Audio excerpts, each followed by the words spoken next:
Alright guys, just gonna sort some last few details out.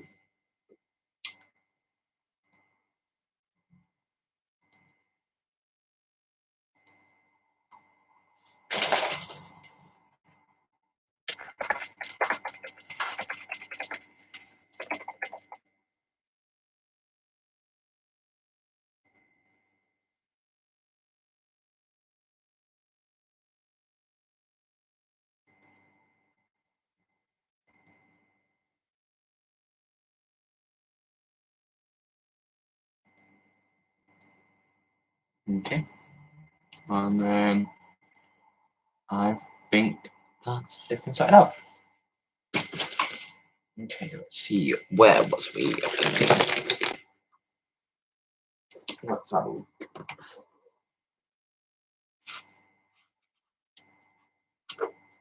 Chapter 4. Okay.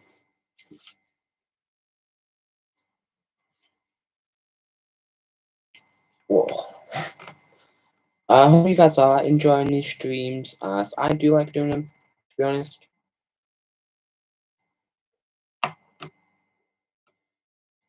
Sorry about the lack of uploads on both my channels as well. I'm currently doing a lot in college, and also doing a lot here. So I'm very sorry about the lack of uploads. But yeah, let's begin. Added, Thursday, September 27th, 7:30 p.m. I should be doing homework before Jake stops by, but instead, I'm sitting at the vanity in my bedroom, pressing fingers to the skin at my hairline. The tenderness on my left temple feels as though it's going to turn into one of those horrible oversized pimples I get every few months or so. Whenever I have one, I know it's all anyone can see. I'll have to wear my hair down for a while, which is how Jake likes it anyway. My hair is the only thing I feel 100% confident about all the time. I was at Gwen's diner last week with friends, sitting next to Kiwi across from the big mirror, and she reached over and ran a hand through my hair while grinning at our reflections. Can we please trade just for a week? She said. I smiled at her, but wished I was sitting on the other side of the table. I hate seeing Keely and me side by side. She's so beautiful. All tawny skin and long eyelashes and Angelina Jolie lips. She's a lead character in a movie, and I'm the generic best friend whose name you forgot before the credits even start rolling. The doorbell rings, but I know better than to expect Jake upstairs right away. Mum's going to capture him for at least 10 minutes. She can't hear enough about the Simon situation, and she'd talk about today's meeting with Officer Budapest all night if I let her. I separate my hair into sections and run a brush along each length. My mind keeps going back to Simon. He'd been a constant presence around our group since freshman year, but he was never one of us. He had only one real friend. I saw a goth girl named Janae. I used to think they were together until Simon started out asking out all my friends. Of course, none of them ever said yes. Although last year, before she started dating Cooper Kiwi, got super drunk at a party and let Simon kiss her for 5 minutes in the closet. It took her ages to shake him after that. I'm not sure what Simon was thinking, to be honest. Kiwi has one type, jock. He should have gone for someone like Bronwyn. She's cute enough in a quiet kind of way, with interesting grey eyes and hair that would probably look great if she ever wore it down. Plus, she and Simon must have tripped over each other in honours classes all the time. Except I got the impression today that Bronwyn didn't like Simon much, or at all. When Officer Budapest talked about how Simon died, Bronwyn looked, I don't know, not sad. A knock sounds at the door, and I watch it open in the mirror. I keep brushing my hair as Jake comes in. He pulls off his sneakers and flops on my bed with exaggerated exhaustion.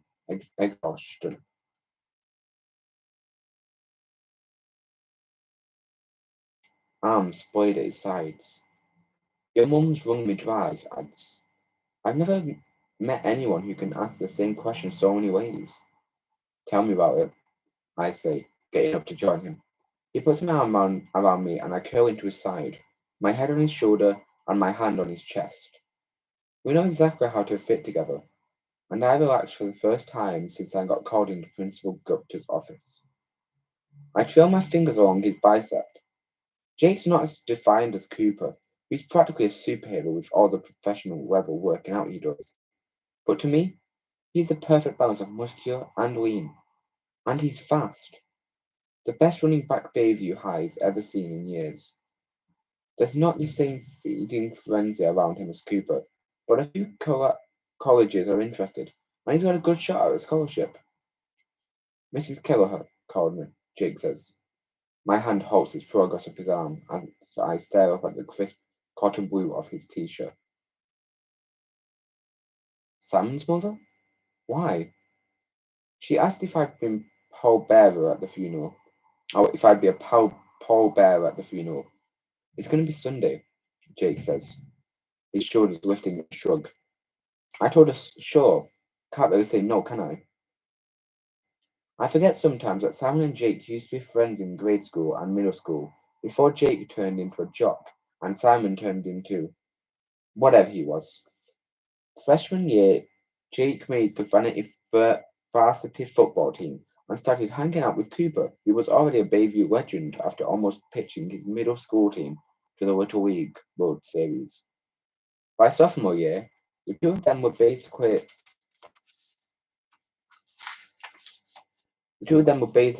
the kings of our class, and Simon was just some weird guy Jake used to know. I think Simon started about that to impress Jake. Simon found out that one of Jake's football rivals was behind the anonymous sexting harassment of a bunch of junior girls and posted it on this app called After School. It got tons of attention for a couple of weeks, and so did Simon. That might have been the first time anyone at Bayview noticed him. Jake probably patted him on the back once and forgot about it, and Simon moved on to bigger and better things by building his own app. Gossip as a public service doesn't go very far, so Simon started posting things a lot pettier and more personal than the sexting scandal. Nobody thought he was a hero anymore, but by then, they were getting scared of him, and I guess for Simon, that was almost as good. Jake usually defended Simon though when our friends got down on him for about that. For about that. It's not like he's lying, he'd point out. Stuff sneaky shit and it won't be a problem. Jake can be pretty black and white in his thinking sometimes. Easy when you never make a mistake. We're still headed for the beach tomorrow night, if that's okay. He tells me now, winding my hair around his fingers. He says it like it's up to me, but we both know Jake's in charge of our social life.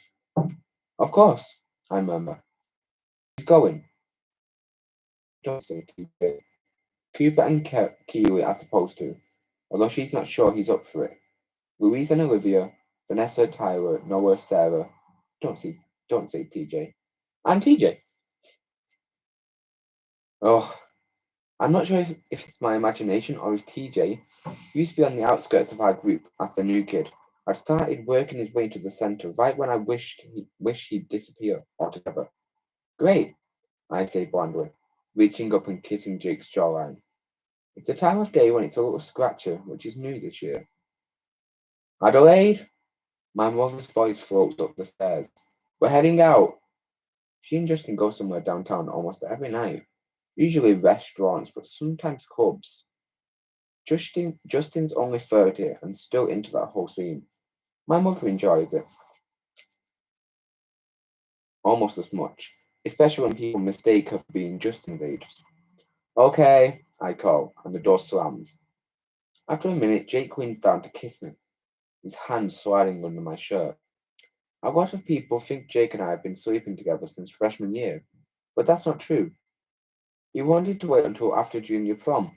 It was a big deal. Jake rented a fancy hotel room that he filled with candles and flowers, and bought me amazing lingerie from Victoria's Secret. I wouldn't have minded something a little more spontaneous, I guess. But I know I'm beyond lucky to have a boyfriend who cares enough to plan every last detail. Is this okay? Jake's eyes scan my face. Or would you rather just hang out? His brows rise like it's a real question, but his hand keeps inching lower. I never turned Jake down. It's like my mother said when she first took me to get birth control. If you say no too much, pretty soon someone else will say yes. Anyway, I want it as much as he does. I live for these moments of closeness with Jake. I'd crawl inside of him if I could. More than okay, I say. I'm pulling on top of him. Nate, Thursday, September 27th, 8 p.m. I live in that house. The one people drive past and say, I can't believe someone actually lives there. We do, although. Living might be a stretch. I'm gone as much as possible, and my dad's half dead. Our house is on the far edge of Bayview, the kind of shitty ranch rich people buy to tear down small and ugly. Oh, tear down. Small and ugly, with only one window in front. The chimney's been crumbling since I was 10. 7 years later, everything else is joining in. The paint's peeling, shutters are hanging off, the concrete steps in front are cracked wide open. The yard's just as bad. The grass is almost knee high and yellow after the summer drought. I used to mow it sometimes, until it hit me that yard work is a waste of time that never ends. My father's passed out on the couch when I get inside. An empty bottle of Seagrams is in front of him. Dad considers it a stroke of luck that he fell for while during the roofing job a few years ago, while he was still a functioning alcoholic. He got a workman's comp settlement and wound up disabled enough to collect social security, which is like winning the lottery for a guy like him. Now he can drink without interruption while the checks roll in.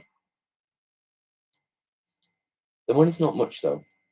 I like having cable, keeping my bike on the road, and occasionally eating more than mac and cheese, which is how I come to my part-time job, and why I spent 4 hours after school today distributing plastic bags full of painkillers around San Diego County. Obviously not something I should be doing, especially since I was picked up for dealing weed over the summer, and I'm on probation. But nothing else pays as well, and takes so little effort. I head for the kitchen, open the refrigerator door, and pull out some leftover Chinese. There's a picture under a magnet cracked like a broken window. My dad, my mother, and me. When I was 11, right before she took off. She was bipolar and not great about taking her meds. So it's not as though I had some fantastic childhood while she was around. My earliest memory is her dropping a plate, then sitting on the floor in the middle of the piece, crying her eyes out. Once I got off the bus to her throwing all our stuff out the window, lots of times she'd curl up into a corner of her bed and not move for days. Her manic phases were a trip, though for my 8th birthday, she took me to a department store, handed me a cart, and told me to fill it with whatever I wanted. When I was 9, and into reptiles, she surprised me by setting up a terrarium in the living room with a bearded dragon. We called it Stan after Stan Lee, and I still have it. Those things were forever. My father didn't drink as much then, so between the two of them, they managed to get me to school and sports. Then my mother went totally off her meds and started getting into other mind-altering substances. Yeah, I'm the asshole who deals drugs after they wrecked his mother. But to be clear, I don't sell anything except weed and painkillers. My mother would have been fine if she stayed away from cocaine. For a while, she came back every few months or so, then once a year. The last time I saw her was when I was 14 and my dad started falling apart. She kept talking about this farm community she'd moved into, Oregon, and how great it was. That she'd take me and I could go to school there with all the hippie kids and grow organic berries or whatever the hell they did. She brought me a giant ice cream sundae at Gwen's diner when I was 8 years old and told me all about it. You'll love it, Nathaniel. Everyone is so accepting. Nobody labels you the way they do here. It sounded like bullshit even then, but better than Bayview. So I packed a bag, put Stan in his carrier, and waited for her on our front steps. I must have sat there half the night like a complete fucking loser before it finally dawned on me she wasn't going to show. Turned out that trip to Gwen's diner was the last time I ever saw her. While the Chinese heats up, I check on Stan, who's still got a piece of wilted vegetables and a few live crickets from his morning. I lift the cover from his terrarium, and he blinks up at me from his rock. Stan's pretty chill and low maintenance, which is the only reason he's managed to stay alive in this house for 8 years. What's up, Stan? I put him on my shoulder, grab my food, and flop into an armchair across from my comatose father. He has the World Series on, which I turn off because A, I hate baseball, and B, it reminded me of Cooper Clay, which reminds me of Simon Kelleher, and that whole 16 in detention. I'd never liked the kid, but that was horrible. And Cooper was almost as useless as the blonde girl when you come right down to it. Bronwyn was the only one who did anything except babble like an idiot. My mother used to like Bronwyn. She'd always notice her at school things, like the nativity play in fourth grade, when I was a shepherd and Bronwyn was the Virgin Mary. Someone stole baby Jesus before we were supposed to go on, probably to mess with Bronwyn because she took everything way too seriously, even then.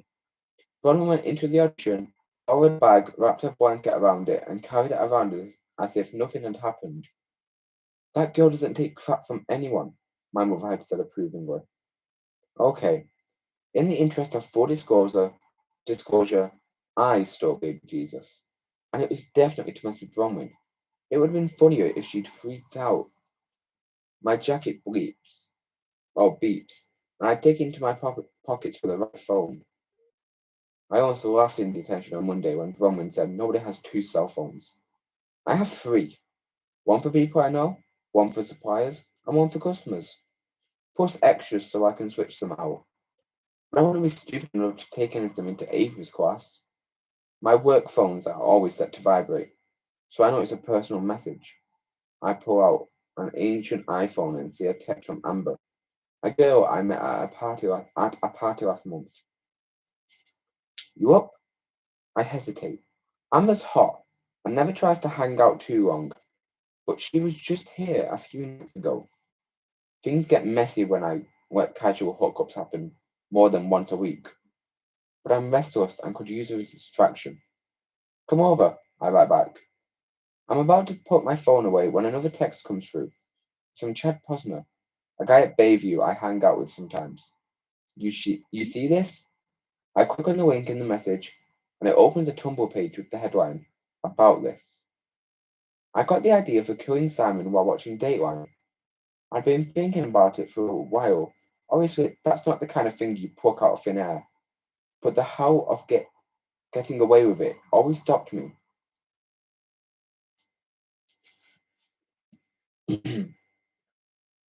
I don't kid myself that I'm a criminal mastermind and I'm much too good looking for prison. On the show, a guy killed his wife. Standard Dateline stuff, right? It's always the husband. But turns out lots of people were happy to see her gone. She'd gotten a co-worker fired, screwed over people on city council, and had an affair with a friend's husband. She was a nightmare, basically. The guy on Dateline wasn't too bright. Hired someone to murder his wife, and the cell phone records were easy to trace. But before those came out, he had a decent smokescreen because all of the other suspects, that's the kind of person you can get away with killing. Someone everyone else wants dead. Let's face it, everyone at Bayview High hated Simon. I was just the only one with enough guts to do something about it. You're welcome. The phone almost slips out of my hand. Another text, another text from Chad Posner came through while I was reading. People are fucked up. I text back. Where'd you write this? Oh, where'd you get this? Not right, sorry. Where'd you get this? Posner writes, some rando emailed a link with the laughing so hard I'm crying emoji. He thinks it's somebody's idea of a sick joke, which is what most people would think if they hadn't spent an hour with a police officer asking 10 different ways how peanut oil got into Simon Keller's cup, along with 3 other people who looked guilty as hell. None of them have as much experience as I do keeping a straight face when shit's falling apart around them. At least, none of them are good. None of them are as good at it than me. Right, guys, there you go. That was chapter 4. So we've just learned, up to yet, we have learned that a group of kids went into detention. One of them was killed by an allergic reaction. Then we've then found out that who was it? Let me have a look.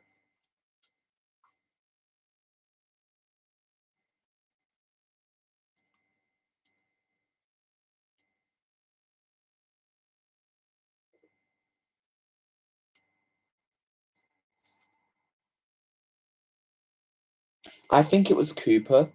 So we found out that Cooper. Let me end this part real quick. So yeah, we did actually find out. I think it was Cooper. I don't know.